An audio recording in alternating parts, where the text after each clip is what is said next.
కొత్త ప్రాజెక్టులను తలపెట్టి పాత ప్రాజెక్టులు మొత్తం తెలంగాణ అవసరాలను తీర్చవు కాబట్టి కొత్త ప్రాజెక్టులను తలపెట్టి వాటి కోసం నీటి కేటాయింపుల కోసం కేంద్ర ప్రభుత్వం దగ్గర మన వాదనను ఎప్పటికెప్పుడు వినిపిస్తూనే న్యాయబద్ధంగా రేపు తేలేటువంటి నీళ్లు ఎన్ని తేలినా అందుకు పరిమితమైనటువంటి పద్ధతిలోనే ప్రాజెక్టులకు రూపకల్పన చేసి ఈరోజు డిండి కానీ మునుగోడు దేవరకొండ ప్రాంతాలకు ఇచ్చేటువంటి ప్రాజెక్టు కానీ పాలమూరు రంగారెడ్డి కానీ ఉత్తరాన గోదావరి నది మీద కాళేశ్వరం కానీ మరి కాళేశ్వరాన్ని పూర్తి చేసుకున్నాం. పాలమూరు రంగారెడ్డిని దాదాపు 85-90% పనులు పూర్తి చేసుకున్నాం. రిజర్వాయర్లన్నీ కూడా నింపుకోవడానికి సన్నద్ధమైనాం. ఒకవైపు మనం ప్రాజెక్టులు కట్టుకుంటా ఉంటే ఇంకోవైపు ఇదే కాంగ్రెస్ వాళ్ళు సిగ్గుపడాలి. ఇక్కడ పులిచింతల కట్టినప్పుడు పోయి మిషన్లు కాల్చినటువంటి వాళ్ళే మళ్ళీ పులిచింతల తర్వాత రాష్ట్రం వచ్చిన తర్వాత వాళ్ళ పాలన ఉన్నప్పుడు దాంట్లో కాంట్రాక్టులు పొందింది వాళ్ళే. పాలమూరు రంగారెడ్డి ప్రాజెక్టు కోసం మనం ముందుకు పోతా ఉంటే అనేక కేసులు వేసి పాలమూరు రంగారెడ్డి ప్రాజెక్టు జాప్యం కావడం కోసం కారణమైంది కాంగ్రెస్ పార్టీ. అనేక కేసులు వేసినారు. కానీ వాళ్ళ నిస్సిగ్గుగా ఏం మాట్లాడుతున్నారు? పాలమూరు రంగారెడ్డిని సకాలంలో పూర్తి చేయలే కేసీఆర్, ఫలితం ఇయ్యలే, నీళ్ళు ఇయ్యలేనటువంటి దుర్మార్గం మాటలు మాట్లాడుతున్నారు. ఒకవైపు సహకరించని కేంద్రం మన నీటి వాటా తేల్చకుండా 9.5 ఏళ్లైనా సరే కృష్ణా నదిలో ఆంధ్ర తెలంగాణ వాటాను పంచకుండా ఒకవైపు కేంద్రం సహకరించని తీరు, మరోవైపు కాంగ్రెస్ వాళ్ళు వేసినటువంటి కేసులు, వీటన్నింటినీ అధిగమిస్తూ మనం ముందుకు పోయి పాలమూరు రంగారెడ్డిని రాష్ట్ర సొంత నిధులతో మనం దాదాపు పూర్తి చేసుకున్నాం. కొన్ని ప్రవాహ కాలువలు తవ్వుకుంటే ఈ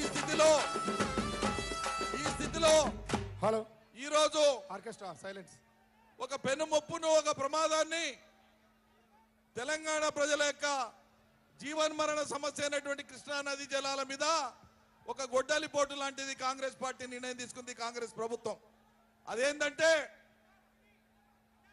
నీటి వాటా తేలే వరకు మన అజమాయిషిలో ఉండే నాగార్జున సాగర్, ఆంధ్ర అజమాయిషిలో ఉండే శ్రీశైలం పర్మనెంట్ గా నీటి వాటా తేలే వరకు ఇది కొనసాగాలని చెప్తా ఉంటే కేసీఆర్ 9 ఏళ్లు దాన్ని కాపాడుతా వస్తుంటే ఈరోజు కాంగ్రెస్ పార్టీ, కాంగ్రెస్ ప్రభుత్వం మొన్న జనవరిలో 17వ తేదీ నాడు కేంద్రంలో జరిగినటువంటి మీటింగ్ లో ఆంధ్ర తెలంగాణ 2 పార్టీలు ఒప్పుకొని వచ్చినాయి. ఏం ఒప్పుకొని వచ్చినాయి? ఈ కృష్ణా ప్రాజెక్టులను వాటి కింద ఉండే మొత్తం అవుట్లెట్స్ ని కేఆర్ఎంబి పరిధికి ఇవ్వడానికి, మన రాష్ట్రం యొక్క హక్కుల్ని వాళ్ళ చేతిలో పెట్టడానికి అంగీకరించి సంతకాలు పెట్టేసి వచ్చినారు. ఇవాళ సంతకాలు పెట్టిందే గాక మేమేం పెట్టలేదు, కేసీఆర్ అంగీకరించిండని చెప్పి వైపు మాట్లాడుతూ మళ్ళీ వాళ్ళ శాసనసభలో ఏ రకంగా మళ్ళీ తీర్మానం పాస్ చేస్తారు. ఒకవేళ కేసీఆర్ అప్పగించి ఉంటే మీరు శాసనసభలో తీర్మానం ఎందుకు చేయవలసి వస్తుంది?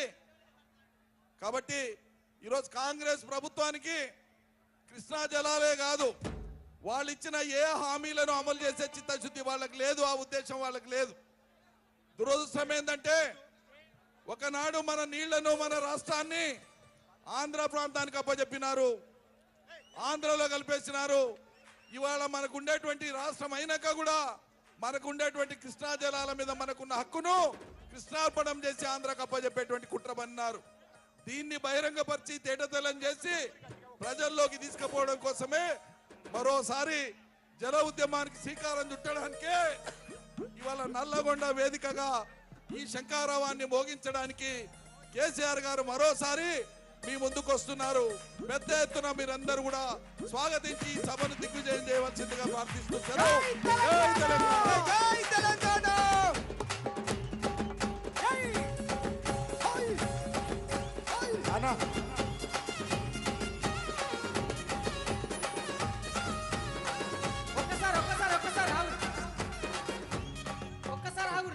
సైలెన్స్ గట్లనే ఉండాలి సార్ వచ్చేదాకా. ఒక్కసారి ఇట్లా జై తెలంగాణ ఎత్తునే అరే దండు కదిలే దండు కదిలే దండు కదిలేరో జై బోలో కండువలు తీయాలి అందరూ కండువలు తీయాలి